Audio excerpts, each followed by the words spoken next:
Oi pessoas, eu sou a Mika e esse é o Voltando aos Clássicos. Hoje eu tô aqui pra falar sobre dois filmes com mulheres misteriosas. Quer saber mais? Então fica aí, tá bom? Bom, antes de eu começar, eu já quero pedir pra você curtir esse vídeo, compartilhar com seus amigos e se inscrever aqui no canal se não for inscrito e ativa o sininho, tá? Se você for inscrito, também já verifica se o sininho tá ativado, assim você não perde nenhuma das notificações, né? Pra saber sempre quando a gente posta vídeo novo. Também me siga lá nas redes sociais, no Instagram e no Facebook, pra poder também estar sempre antenado até nos conteúdos exclusivos que eu posto lá, tá bom, gente? Eu tô aqui pra falar sobre esses dois filmes aqui, ó, que é Rebecca, A Mulher Inesquecível, do mestre do suspense Alfred Hitchcock, e também Retrato de uma Jovem em Chamas, um filme muito aclamado, um cult já, né, dirigido pela diretora Céline Sciamma. Bom, o que esses dois filmes têm em comum? Esses dois filmes, na verdade, eles são bem interessantes e têm elementos em comum aí que eu vou explicar muito bem, essa história das mulheres misteriosas. E esses dois filmes foram trazidos, né, em Blu-ray nessas edições super lindas que eu já mostrei aqui no canal. Se você não viu, vou deixar aqui, né, o unboxing completo. Então são edições lindas que foram lançados pela Versátil Home Video, né? Bom, o filme do Hitchcock é muito interessante por ter sido o primeiro filme que ele dirigiu nos Estados Unidos, né? Lembrando que ele tem uma carreira ali gigante, que ele é britânico, né? Então que ele fez muitos filmes lá na terra natal dele. Depois ele foi para os Estados Unidos, depois que ele conheceu o Selznick, um produtor ali muito importante, inclusive foi o responsável por aquele grande clássico E o Vento Levou. Então ele conheceu o Hitchcock e trouxe ele para os Estados Unidos inicialmente com a ideia de fazer, é claro, né? Um outro filme, pra quem tá antenado com a história, era na verdade Titanic que ia ser filmado, mas acabou que não deu certo, parou por aí mesmo, e o projeto que eles fizeram realmente foi esse filme Rebecca, Mulher Inesquecível. Bom, teve muitas tretas nos bastidores, algumas dificuldades ali em relação a quem realmente ia ser o autor desse filme. Hitchcock era um diretor-autor e o Selznick era um produtor-autor também, ele queria ser autor. Então tinha umas desavenças ali, e pra você que gosta desse tipo de detalhes dos bastidores vai ser bem interessante ver os extras que estão presentes aqui nessa edição. Bom, Retrato de uma Jovem em Chamas, dirigido pela Céline Sciamma, ganhou vários prêmios no Festival de Cannes e é um filme ali que o pessoal tá gostando muito, né? Um filme que tá sendo muito aclamado e ele é um filme que tem uma fotografia muito interessante, ele tem elementos ali muito interessantes e é um filme LGBT. A diretora fez outros filmes antes que ela chamou de uma espécie de trilogia de amadurecimento, né? Não é uma coisa oficial, mas assim que ficou meio que conhecido, porque são filmes sobre jovens, né? De alguma maneira amadurecendo ali diante de diversas situações, e os filmes dela têm esse elemento de falar sobre o escapismo, né? Porque as pessoas geralmente estão ali presas a algum tipo de fardo, algum tipo de situação ali no seu papel na sociedade. Então, ela fala geralmente sobre esses momentos de fuga, de utopia, de felicidade que essas pessoas acabam tendo, né? Sempre colocando o contexto ali onde está acontecendo essa situação. E esse filme aqui ela fez com a intenção de fazer realmente uma história de amor, né? Deixar aquela questão do amadurecimento e fazer uma história de amor, tanto que essa é a primeira vez que aparecem personagens mais adultas em um filme dela. O filme Rebecca, Mulher Inesquecível, conta a história de uma garota tímida que acaba conhecendo o Sr. De Winter, né, um cara rico ali, no momento que ela tá sendo dama de companhia para uma dama ali, uma senhora ali, cruel até, rude, né? E ela é órfã, então ela meio que não tem pra onde ir e acabou aceitando esse emprego. Então ela conhece esse cara que aparentemente tá prestes a se matar e acaba impedindo isso. Eles vão se conhecendo e ela vai descobrindo que ele é viúvo, né? Que a esposa dele, a Rebecca, era uma mulher super incrível, super maravilhosa e que todo mundo, de certa forma, tinha inveja e que percebe que ele sofre muito com a perda dela, né? Depois da morte dela, ele não foi a mesma pessoa. Mas o convívio deles ali acontecendo naquele curto, né, naquele breve momento, acaba ocasionando que eles se casam, né? Ele resolve se casar com ela e leva ela pra mansão, né, a grande mansão onde ele mora, né? Lá ela vai ser de certa forma assombrada pela Rebecca, né? Ela vai passar por diversas situações ali onde a Rebecca continua presente. E é esse elemento da mulher misteriosa tão presente nesse filme. Pra começar, a protagonista, né, interpretada pela Joan Fontaine e muito bem interpretada inclusive, não tem nome, enquanto a Rebecca, ela dá nome ao filme. Então a Rebecca é extremamente importante. É verdade que a Rebecca nunca aparece materializada, digamos assim, mas ela sempre aparece, sempre há algo ali, sempre alguém falando sobre ela, sempre algo tá acontecendo que vai lembrar a Rebecca. Então vira uma espécie de história de fantasmas, na verdade, né? É uma história bem gótica, né? Se passa nessa casa, e essa casa é sempre, de certa forma, uma casa escura, ela não parece ser um lugar vivo e alegre, parece que as portas são muito grandes e as maçanetas são muito altas, tanto que a John Fontaine parece muito pequena naquele ambiente. E ela se sente ali, né, a personagem, ela se sente pequena naquele ambiente, o que é proposital e deixa o filme ainda mais rico. Então a Rebecca, ela tá sempre representada no elemento da água. A gente percebe que sempre quando tem algo ali sobre a Rebecca, sempre tem algo relacionado à água. Então, aí no primeiro momento que ela vê o Sr. De Winter, né, o Max De Winter, parece que ele vai se suicidar, tem um elemento ali da água, um precipício ali, né? O Max tá pra se jogar aparentemente do precipício e olhando aquela água agitada lá embaixo. Então, a gente sente a presença da Rebecca de certa forma naquele momento, sabe que ele tava pensando nela de alguma forma. Tem outros momentos, por exemplo, até quando eles estão juntos, né, e estão dançando, aí a câmera passa pra piscina que mostra o reflexo deles, dá até aquela sensação meio sombria de que a Rebecca está observando tudo, né. Outros elementos, momentos que chove, que inclusive tem uma fotografia belíssima, a maneira como Hitchcock mostra a chuva ali, que a gente não vê a chuva em si, mas a iluminação nos dá a entender de que a gente vê a sombra, né, da água, né, batendo nas janelas. Então, assim, a gente vê muitos esses elementos, e também tem a questão de que a água foi, né, quem levou, digamos assim, a Rebecca pra longe. E quem é essa mulher Rebecca? A verdade é que nunca fica muito claro, né? Porque a gente vai vendo muitos pontos de vista, mas pro final a gente tem uma ideia, digamos assim, que a ideia é que a gente vai seguir, né? Vai acabar seguindo como a verdade. Mas durante o filme a gente vai tendo ideias da Rebecca e nunca realmente sabe como ela é. Principalmente pelo fato de que ela não aparece visualmente, e eu acho isso ótimo, acho que não teria graça se ele fosse lá e pegasse uma pessoa. Poderia talvez ter feito uma escolha que desse certo, poderia, mas eu acho que é muito mais interessante deixar para nossa imaginação. Inclusive, uma cena interessante de se ressaltar é a cena que acontece, que ele vai contando um flashback ali de uma coisa que aconteceu, de como ela morreu, e nós não vemos a Rebecca nesse flashback, muito pelo contrário, a câmera vai substituir a Rebecca. Outra obra do mestre do suspense, né, gente? Então, a Rebecca é simplesmente uma mulher maravilhosa, uma mulher maléfica. A gente não tem uma ideia específica, porque cada pessoa tem um ponto de vista, né? E é necessário também ressaltar que a senhora Danvers, né, a criada, a pessoa responsável ali por cuidar da casa, era uma pessoa muito apegada à Rebecca. Então, inclusive, existem evidências, né, da senhora Danvers ter sido apaixonada pela Rebecca. Então, a gente vai vendo que ela é uma das pessoas mais importantes ali, no sentido de não deixar a memória da Rebecca sumir e sempre trazer um peso, né, nessa presença da Rebecca pra pobre personagem de John Fontaine. Uma coisa que sempre me admirou e me irritou ao mesmo tempo nesse filme é que a John Fontaine tá tão bem no papel dela e ela passa esse nervosismo da personagem pra gente. E eu me identifico muito, ela é muito desastrada e tudo, então eu acabo me identificando e fico até brava às vezes com ela, mas acabo me vendo também. E a John Fontaine tá perfeita nesse papel. Tem inclusive extras nessa edição que vai ter os testes de várias pessoas ali, várias mulheres tentando fazer o papel da Rebecca, ó. Várias mulheres tentando fazer esse papel que a John Fontaine fez, e a gente vê que realmente ela é a melhor. Mas você pode fazer o papel do Hitchcock e olhar os testes e ver qual que você escolheria, qual que você acha que seria melhor. E às vezes não é nem questão de ser melhor, né? As personagens seriam diferentes dependendo de quem faria o papel delas. Então, se você gosta de Rebecca Inesquecível e quer saber tudo sobre esse filme, com certeza eu recomendo essa edição, porque tem inclusive um DVD separado só de extra. Tem documentário da Daphne du Maurier, inclusive algumas tretas ali sobre ela ter roubado algumas histórias, até sobre uma história aqui no Brasil chamada A Sucessora.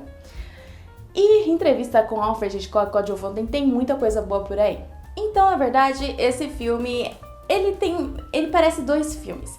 Ele começa mais como uma espécie de filme de romance, ele parece que vai ser um filme de romance, mas ele vai mudando pra esse suspense, esse terror meio gótico, né? A mansão parece uma mansão assombrada, as luzes ali marcantes, né? Aquela coisa do tear no escuro, né? Traz aquela coisa meio do expressionismo alemão, então é bem interessante. Esse filme é realmente imperdível, muito incrível, muito clássico. Retrato de uma Jovem em Chamas conta a história de duas jovens e é realmente um filme belíssimo. Então é um tipo de história realmente muito romântica, muito interessante, sobre amor proibido, que qualquer pessoa pode realmente assistir e entender, né, o que está acontecendo. Então, o filme começa com essa pintora, já tem um elemento da água ali também presente no filme, né? E ela vai chegar nesse lugar afastado, né? Onde tá essa mansão também, outro elemento parecido, né? Onde vai morar essa garota junto com a mãe dela e também elas têm uma empregada. E essa garota, ela vai ser pintada, a mãe dela contratou ela pra pintar essa garota. Quando ela chega lá, ela descobre uma pequena surpresa, que é o fato de que essa garota não tem intenção de pousar de forma nenhuma, ela não quer que faça um quadro dela, simplesmente porque esse quadro será um presente pro provável futuro marido dela, um homem que ela não conhece, por isso ela tem medo, né, do que pode ser, ela não sabe como ele é, não faz a mínima ideia e tem medo de como pode ser esse futuro, né, o que o futuro pode reservar pra ela nesse caso. Ela não tem escolha, mas ela fica extremamente irritada com isso. Por isso, ela deixou o pintor anterior super cansado justamente para que ele não fizesse esse quadro. Então, a mãe dela cria esse plano mirabolante, traz uma garota pintora para disfarçar ela como dama de companhia ali para passeios, né, pra ver se ela consegue fazer esse quadro só tentando memorizar o rosto dela. O grande mistério, esse filme, pra mim, ele já é ao contrário de Rebecca, né? Rebecca começa com uma história de romance, vira um suspense, vira ali uma coisa quase policial também. Esse filme do Retrato de uma Jovem Chamas, ele é um filme que ele começa com suspense pra depois virar uma história de amor. Eu acho interessante essa questão também desse filme. Porque no começo é uma coisa muito Hitchcockiana, muito mesmo. Eu senti às vezes até uma atmosfera meio parecida com O Corpo que Cai. Por quê? Essa personagem chega, essa pintora chega, e a gente demora uns 20 minutos pra ver pela primeira vez essa garota que ela vai pintar. Justamente cria um grande suspense, um grande mistério, né? Todo mundo fala sobre ela e tem toda aquela questão de ela não quer ser pintada, mas o que aconteceu? Como será que ela é? O que será que tá acontecendo mesmo, né? E o que será que ela tá pensando, né? Por que ela tá fazendo esse jogo todo, esse suspense todo pra não escasar, né? Pra não fazer esse quadro. Então, a gente demora uns 20 minutos até que finalmente a gente vê a personagem pela primeira vez, que eu acho que é uma das cenas mais incríveis, eu gosto muito. Só que antes disso, uma cena que eu quero ressaltar é um momento que a pintora encontra finalmente, né? É Marianne, o nome da pintora. Ela encontra finalmente o quadro da Heloise, a garota que vai ser pintada. E esse quadro é muito bizarro e assustador, a gente leva até uma espécie de susto. Por quê? Porque é uma mulher sem cabeça. O cara pintou ela até aqui o pescoço, mas o quadro não tem cabeça, né? Dá até uma sensação de medo, de espanto e deixa a gente ainda mais curioso pra saber como ela realmente é. Quando ela finalmente aparece, a gente vê de um ponto de vista diferente. A empregada chega, fala pra Marianne, olha, ela tá pronta, tá te esperando. Quando a Marianne sai e vê a Heloise tá com uma capa que tem um capuz e ela tá de costas, ou seja, a gente não vê nada além daquela silhueta preta, né? Então ela vai andando e a Marianne vai andando atrás e vai olhando assim e fica aquela questão a gente vê sempre a câmera com a visão dela, a gente vê a Marianne e vê o que ela está vendo, que é só ela de costas. E quando ela vai correndo é que o capuz vai caindo, né? E que finalmente a gente vê os cabelinhos dela aparecendo, mas também tem um suspense aqui envolvendo um precipício também, minha gente. Outro momento parecido com Rebecca, porque a gente tem a sensação de que a garota vai se matar, afinal a irmã dela também cometeu suicídio. Então quando a tal mulher misteriosa sai correndo direto pro precipício, a outra fica maluca, pronto, vou ser culpada, aí a mulher vai morrer e vão me culpar por isso. Também é uma coisa interessante que também conversa com Rebecca, a mulher inesquecível. Bom, depois disso tudo, o grande suspense está no fato de que ela está pintando a Heloise e ela não pode descobrir, então a gente tem vários momentos ali que a gente tem aquele medo dela acabar vendo até um pouco de tinta, talvez, na roupa dela ou na mão dela. Então existe esse grande suspense também. Só que mais pra frente, é claro, o filme ele vai mudando, ele vai criando ali outros climas. A gente vai ver que apesar da raiva inicial, por quê? Porque, é claro, eventualmente vai vir à tona a verdade. E é a partir daí que elas vão realmente se aproximar, né? Através de uma viagem que a mãe dela vai fazer, que vai deixar elas sozinhas junto com a empregada. Inclusive tem um arco interessante em relação a essa criada e fica grávida, né? A gente percebe que ela é jovem, ela está grávida e vai mostrar diversas crendices da época, né? Que ela não quer ter aquele filho, então existem muitas crendices de como ela perdeu o filho dela, como ela abortar o filho. Então inclui provar plantas estranhas, chá de plantas ali sem flores, né, ficar pendurada só pelos braços, né, um negócio assim bem maluco, né, que eles acreditavam na época. E existe até uma cena muito bonita, que é interessante ressaltar, que parece uma espécie de convenção de bruxas, só que as bruxas não bruxas que fazem pacto com o demônio, né? Mas aquelas bruxas que provavelmente era a maioria delas, que eram só mulheres que gostavam de ter mais liberdade na vida delas e também gostavam de estudar sobre as plantas, né, criar até coisas ali medicinais e eram acusadas, né, de estar fazendo bruxaria. A gente vê esse encontro dessas mulheres e elas começam a cantar em volta da lareira, inclusive é uma cena muito marcante e essa música é original, porque a diretora queria encontrar uma música, ela não encontrou a música certa e acabou, né, com aquela música muito interessante que não tem instrumental, são só todas elas cantando, né. Muito interessante. E daí que vem a parte do retrato da jovem Chamas, porque a Heloise passa muito perto do fogo, ó, quase deixa ela em chamas mesmo, né, minha gente? Então depois disso ele vai virar essa história de amor, esse momento escapista entre essas duas mulheres, né? Um momento assim breve. É interessante ver as diferenças entre elas também, porque a Heloise, ela é uma pessoa que tem aquela casa enorme, ela tem mais condições e ela tá indo se casar com um cara rico, ou seja, ela vai ter uma vida muito confortável, mas você vê que apesar de tudo, ela não tem escolha, ela tem mais condições, mas ao mesmo tempo ela tá mais amarrada do que a Marianne, porque a Marianne, o pai dela era pintor, então por mais que ela não possa ser pintora, ela aprendeu de certa forma, a gente sabe que ela é uma professora, desde o começo do filme a gente vê que ela tá dando aula pras garotas, né, pra elas aprenderem a pintar, e ela coloca os nomes dela, os quadros delas ali, o quadro dela que ela faz pra competir, pra ser mostrado ali, com o nome do pai dela. Então, de certa forma, ela tem uma espécie de liberdade ainda, né, mesmo que muito limitada, mas ela, apesar de não ter tantas condições, ela tem essa vida de artista, essa vida diferente, ela acaba tendo mais condições de escolha do que a Heloise. E também é interessante ressaltar que a atriz que faz a Heloise, ela tá aqui de volta ali vários anos depois de trabalhar com essa diretora, porque ela trabalhou no primeiro filme dela, que foi Lírios d'Água. Então, são dois filmes, assim, muito interessantes, também tem extras muito legais aqui, é uma edição com menos extras do que Rebecca, porque a edição da Rebecca é super especial, mas aqui a gente tem diversos extras, inclusive um vídeo muito interessante com a trajetória da diretora pela Joyce Pais. E também comentários, tem versão de comentários, né? O filme você pode assistir com comentários da diretora. Deixa eu até ver aqui direitinho. Comentário da diretora, das atrizes e da cinegrafista. Inclusive, vale ressaltar, gente, que a fotografia desse filme é maravilhosa. Eles tiveram muitas dificuldades em filmar naquele lugar, naquela casa velha. Inclusive, as cenas noturnas eram iluminadas por velas.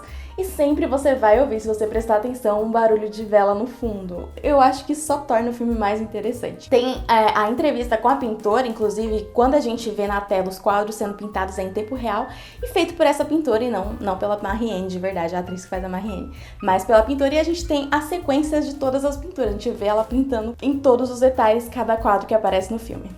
Então é um filme super incrível que merece ser visto, então eu trouxe essas recomendações pra vocês e também esses elementos, esses pontos que esses filmes têm em comum, bem parecidos, que eu acho bem interessante. Então são dois filmes de mulheres misteriosas. Bom, eu espero que vocês tenham gostado, não esqueça de curtir esse vídeo, compartilhar com seus amigos e se inscrever no canal se você não for inscrito, tá bom? Ativa o sininho, nos segue nas redes sociais e não deixe de participar, né, daquele sorteio que estamos fazendo, vamos fazer pelo Instagram. Vou deixar também aqui na descrição o link do vídeo pra você saber todos os detalhes de como participar, tá bom? Pra você ganhar aquela edição em Blu-ray maravilhosa com um vídeo exclusivo nosso do filme Cabaré. Obrigada, gente. Tchauzinho.